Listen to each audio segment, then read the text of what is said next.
তোমরা যারা ইতু পুজো করো তারা নিশ্চয়ই জেনে থাকবে যে ইতু পুজো করার পরের দিন কিন্তু ভোর রাতে একেবারে ইতুর ঘর জলে দিতে যেতে হয়, না হলে সূর্য উঠে গেলে পরে কিন্তু আর হবে না। ঠিক সেই মতন কিন্তু আমিও বেরিয়ে পড়েছিলাম, আর আগের দিন রাতের বেলাতেই মামিকে বলে রেখেছিলাম তুমি আমার সঙ্গে যাবা। আমার শ্বশুরবাড়ির এলাকায় কিন্তু খুব একটা লোকজন ইতু পুজো করে না, যাও করে তারা নিজেদের মতন আপন আপন চলে যায়, কেউ কারোর অপেক্ষা করে না। তো আমিও ঠিক সেই মতন আমার মতোই আমার মামিকে ডেকে নিয়েছিলাম। তো রাস্তায় বেরিয়ে দেখলাম কয়েকজন যাচ্ছে, তো তাদেরই সাথ ধরে নিয়েছিলাম। কোন জায়গায় পুকুরটা যে কি বলবো, ওখানে না আছে একটা লাইট, না আছে একটা কোনো ভালো ব্যবস্থা।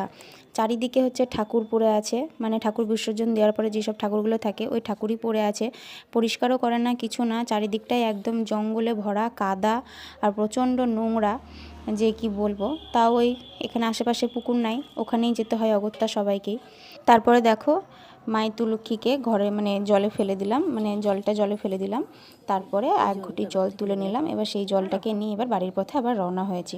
তোমরা দেখেই বুঝতে পারছো যে এখন কটা হবে বলো তো, এখন ওই 4:30 মতনই বাজে। কতটা অন্ধকার, আর এখনও কিন্তু মন্দিরের গেট খুলেনি, খুলে যাবে।